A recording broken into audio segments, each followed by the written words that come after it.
Welcome back to the Tonyverse. This is the next and final part of Block 1 for L3 Intro to Business students. Up to now, what have we done? We've talked about what the essence of business actually is, what we're all striving to do. And we've also talked about the fact that the lever for change and opportunity for people to develop new ideas, or for existing people to go out of business and leave room for the new young ideas. We've talked about that, and I asked you to go away and look at various parts of the business environment: the socio-cultural environment, technological, economic, and natural environmental.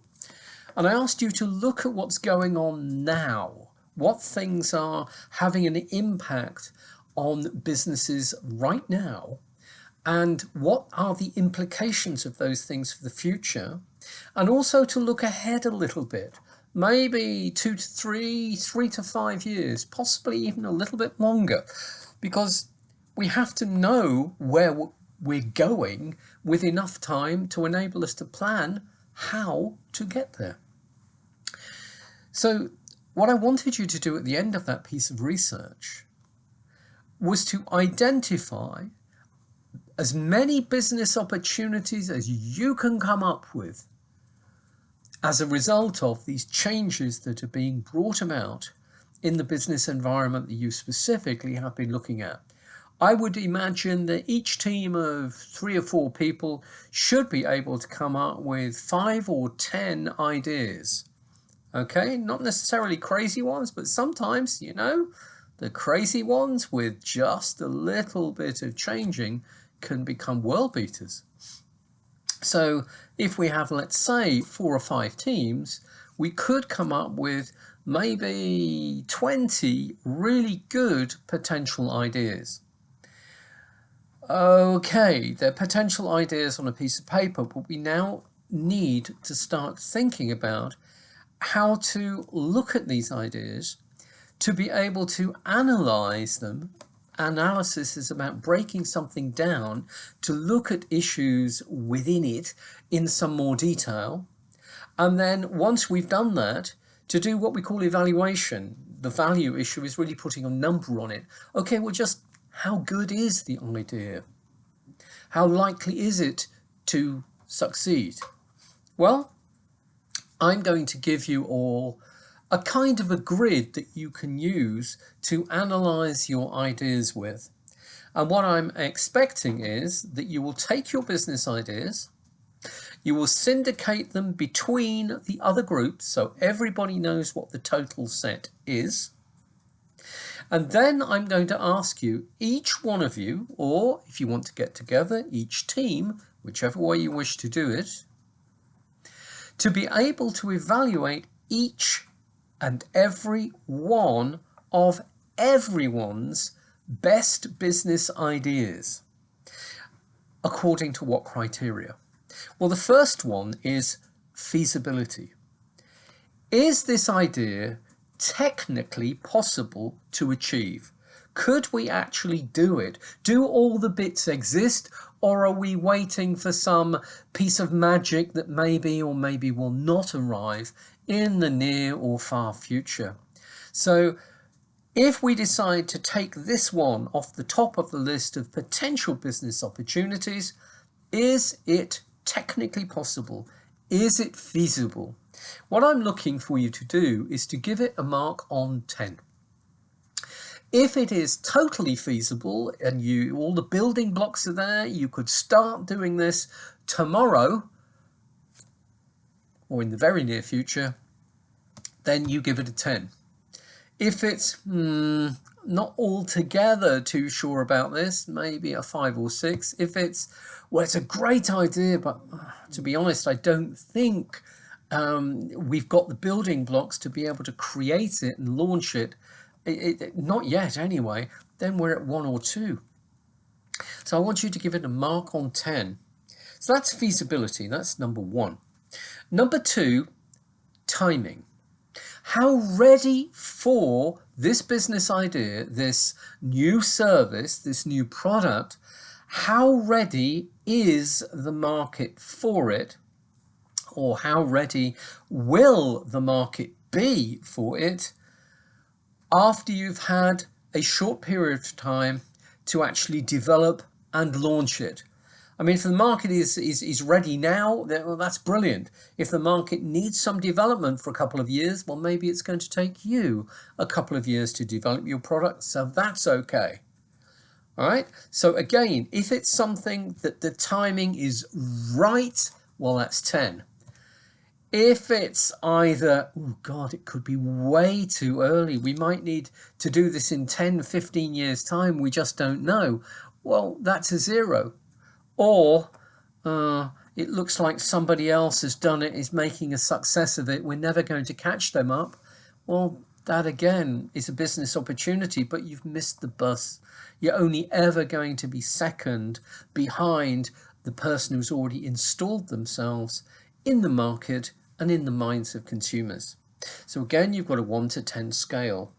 Next one, number 3, risk. When you think about this project, how risky is it? Could you put a lot of money in it and lose everything? Could you put some money in it, but not too much? Risk losing a little bit, but there's still something there that you could sell if everything went wrong. You could come out without having lost an awful lot of money, a lot of your bank's money and a lot of your investors' money.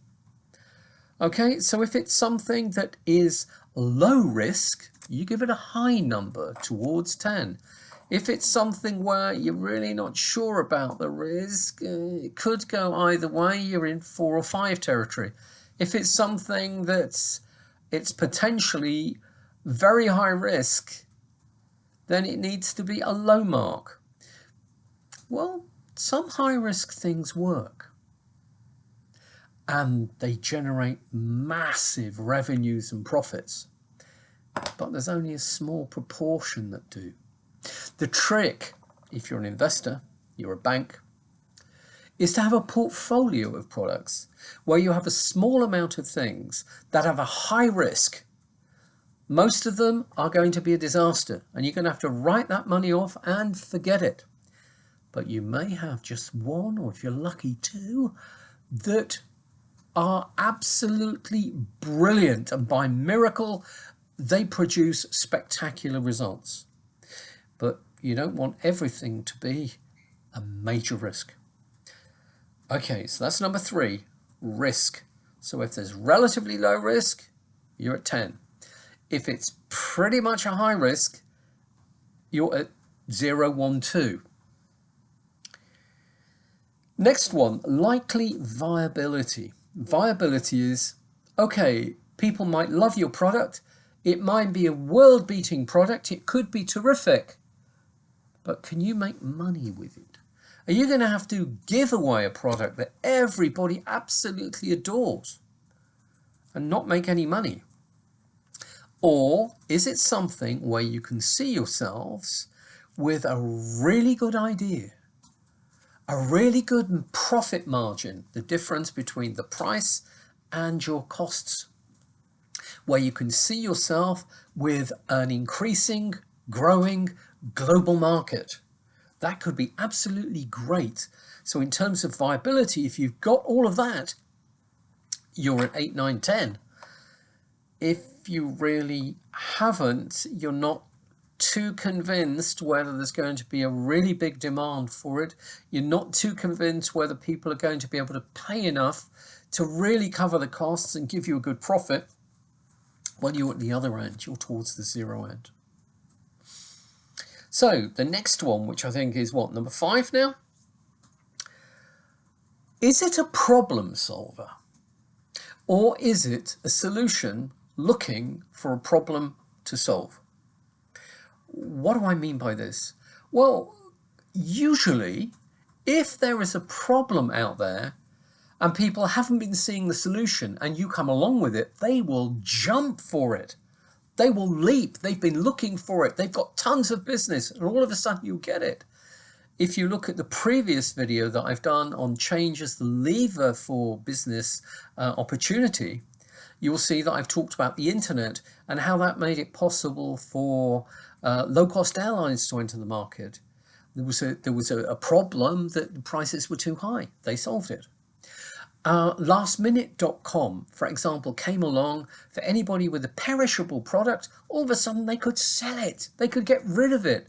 Even if they only made a small amount of money for each item that was otherwise going to be wasted, that still produces a revenue. It still produces a profit.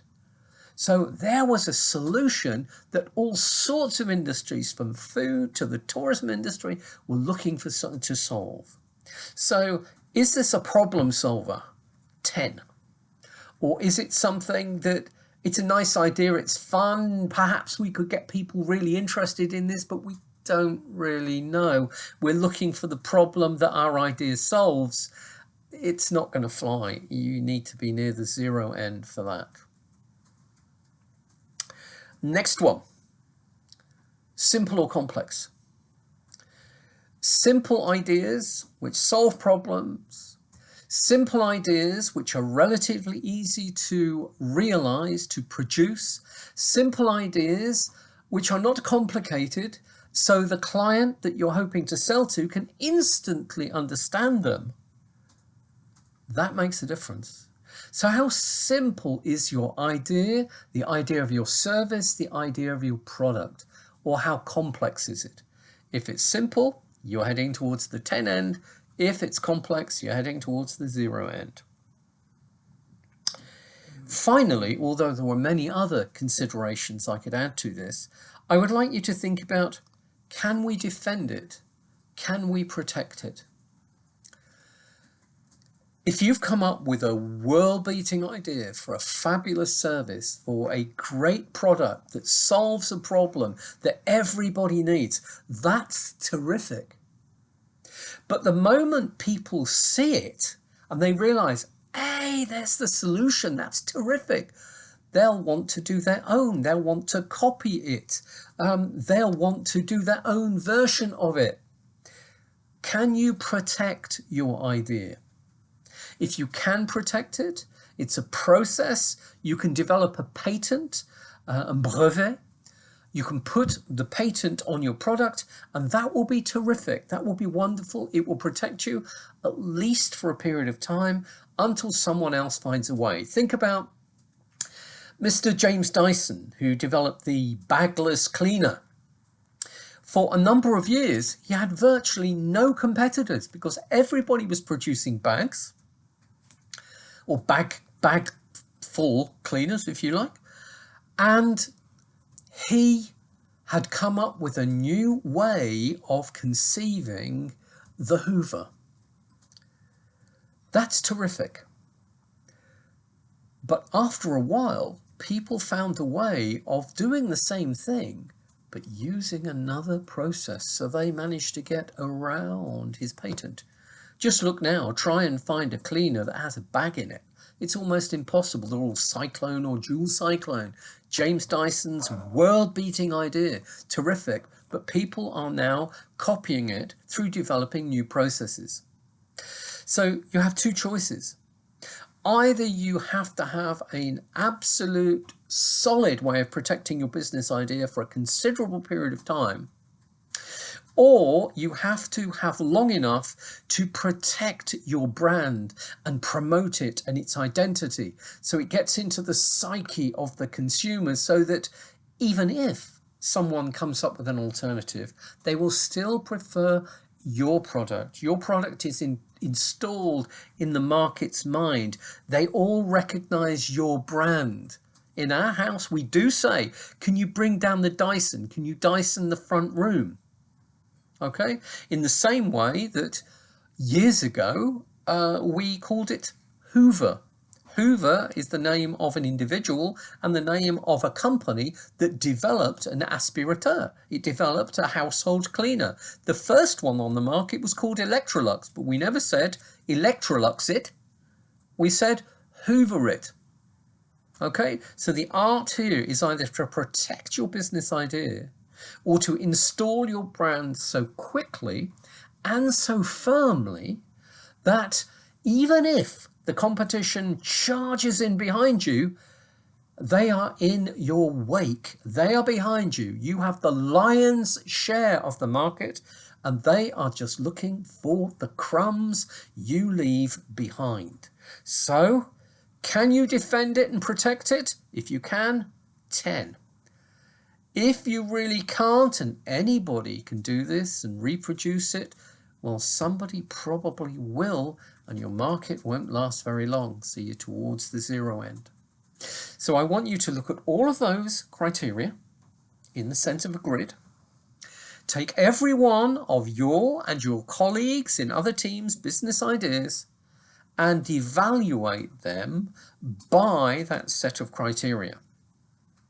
We're then going to do a scoring system. If we are in class together, we can do that together.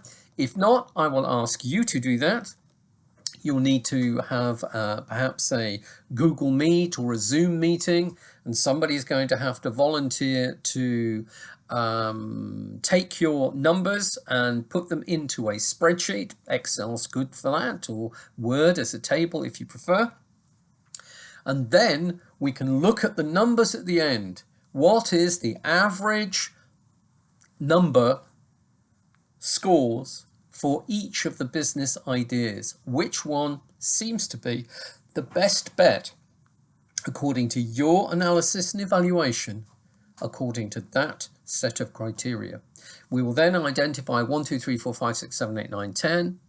And then the next stage, the next block, is going to be about taking a business idea, attributing it to a team or a group, or individuals possibly if you prefer, and then working on it to be able to develop the business idea, to be able to present it to a funding source.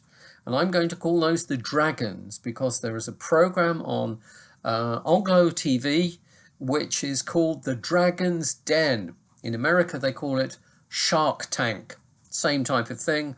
You have a very short time to present the essence of your business idea to a group of entrepreneurs who each are sitting there with $250,000, euros, pounds, on a table beside them, with the possibility that if you convince them, one or more than one of them may be prepared to invest not just their money, but also their expertise and ability to open doors to the banks, etc., to you.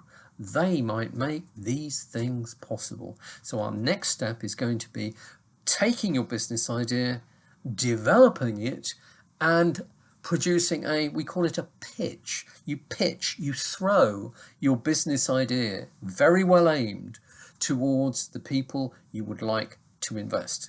That's block 2, which is called the Dragon's Den. And that's where we'll be going next time.